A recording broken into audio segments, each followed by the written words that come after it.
प्रिया गोयल प्रकरणामुळे देशभरात मोठी चर्चा सुरू झाली। त्या प्रकरणातील काही प्रश्न अजून देखील कायम असतानाच आता उत्तर प्रदेशातील आग्रा समोर आलेल्या एका घटनेने सर्वांचंच लक्ष वेधून घेतलं। या प्रकरणातही संशयाची सुई घरातील एका व्यक्तीकडे वळाली आणि यावेळी पोलिसांना सत्यापर्यंत पोहोचवणारा धागा ठरला तो म्हणजे एक छोटासा बँक व्यवहार। घरात तब्बल 45 दिवस एक गुपित दडलं होतं। घरात सगळं काही नेहमीप्रमाणे सुरू होतं। नातेवाईकांची ये-जा सुरू होती आणि त्या घरातील एक महिला प्रत्येकालाच एक प्रश्न विचारत होती, माझे पती अजून सापडले नाहीत का? तिच्या डोळ्यात अश्रू होते, चेहऱ्यावर चिंता दिसत होती आणि तिचं दुःखही खरं वाटत होतं। म्हणूनच सुरुवातीला तिच्यावर संशय घेण्याचं कारणच कोणाकडे नव्हतं, पण एक छोटासा संशय, एक बँक व्यवहार आणि त्यानंतर पोलिसांना मिळालेला एक धागा याने या संपूर्ण प्रकरणाचा चेहरा मोहरा बदलून टाकला। कारण ज्या व्यक्तीचा शोध पोलिसांनी नातेवाईक 45 दिवसापासून घेत होते ती व्यक्ती घराबाहेर नव्हती, तर त्याच घराच्या बाथरूमच्या जमिनीखाली। पोलिसांच्या प्राथमिक तपासानुसार त्यांची हत्या करून मृतदेह तेथेच पुरण्यात आला होता। तर नेमकं काय घडलं?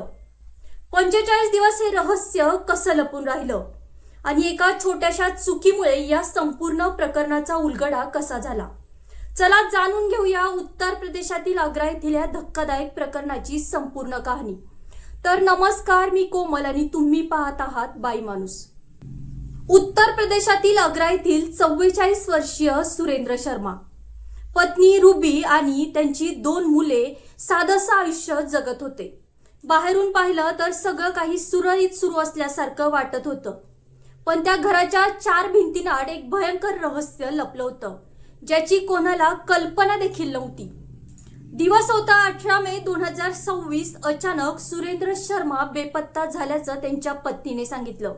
घरच्यांनी शोधाशोध सुरू केली, नातेवाईकांकडे चौकशी केली आणि काही दिवसांनी पोलिसात देखील बेपत्ता झाल्याची तक्रार नोंदवण्यात आली। दिवस जात होते, 1 दिवस, 2 दिवस, आठवडा आणि बघता बघता 45 दिवस उलटून गेले, पण सुरेंद्र शर्मा यांचा काहीच मागमूस लागत नव्हता। दरम्यान रुबी शर्मा प्रत्येकासमोर दुःखी पत्नीची भूमिका निभावत होती। कधी नातेवाईकांसोबत पतीचा शोध घेत होती, तर कधी डोळ्यात अश्रू आणून पोलिसांना एकच विनंती करत होती, माझ्या नवऱ्याचा शोध लावा। हे सगळं इतकं खरं वाटत होते की तिच्यावर संशय घेण्याचं कारणच कोणाकडे नव्हतं, पण म्हणतात ना, गुन्हा कितीही हुशारीने लपवा तो उघड करणारी एक छोटीशी चूक नक्कीच होते। या प्रकरणात देखील तसंच काहीसं घडलं। सुरेंद्र यांचा भाऊ अनिल शर्मा यांना एक गोष्ट सातत्याने खटकत होती, जर सुरेंद्र शर्मा बेपत्ता होते, मग त्यांच्या बँक खात्यातून पैसे नेमकी कोण काढत होतं? हा प्रश्न त्यांच्या मनात सातत्याने येत होता। अखेर त्यांनी ही माहिती पोलिसांना दिली आणि येथूनच या प्रकरणाला एक धक्कादायक वळण मिळालं। पोलिसांनी पुन्हा एकदा सुरेंद्र यांच्या घराची सखोल तपासणी करण्याचं ठरवलं।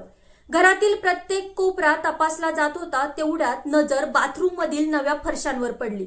घरातील बाकी सर्व काही जुनं होतं, मग फक्त बाथरूम नव्याने का दुरुस्त करण्यात आलं? याच प्रश्नाने पोलिसांचा संशय आणखी बळावला। फरशा काढण्यात आल्या, खोदकाम सुरू झालं। सुरुवातीला काही सापडलं नाही, पण काही वेळातच जमिनीतून दुर्गंध येऊ लागला आणि थोड्याच वेळात जमिनीत पुरलेल्या आणि कुजलेल्या अवस्थेत एक मृतदेह बाहेर काढण्यात आला। तो मृतदेह दुसरा कोणाचा नसून सुरेंद्र शर्मा यांचाच होता। पोलिसांच्या प्राथमिक तपासानुसार 18 मे रोजी रुबी शर्माने सुरेंद्र यांना झोपेच्या गोळ्या मिसळलेली खीर खायला दिली।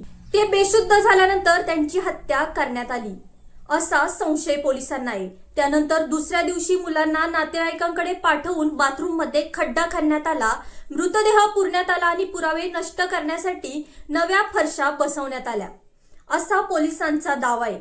सध्या रुबी शर्मा पोलिसांच्या ताब्यात असून या गुन्ह्यामागे आणखी कोणाचा सहभाग होता का याचाही तपास सुरू आहे। शवविच्छेदन अहवाल आणि पुढील तपासानंतर या प्रकरणामागचं संपूर्ण सत्य समोर येणारच आहे। या संपूर्ण प्रकरणाबद्दल तुमचं मत काय? या प्रकरणामागे आणखी काही धक्कादायक सत्य समोर येईल असं तुम्हालाही वाटतंय का? तुमचं मत कमेंटमध्ये नक्की कळवा। व्हिडिओ माहितीपूर्ण वाटला तर लाईक करायला विसरू नका आणि अशाच सखोल क्राईम स्टोरीज, महत्त्वाच्या घडामोडी आणि सत्य पडताळून दिलेल्या बातम्या सर्वात आधी पाहण्यासाठी बाई माणूस या चॅनलला सबस्क्राईब करा।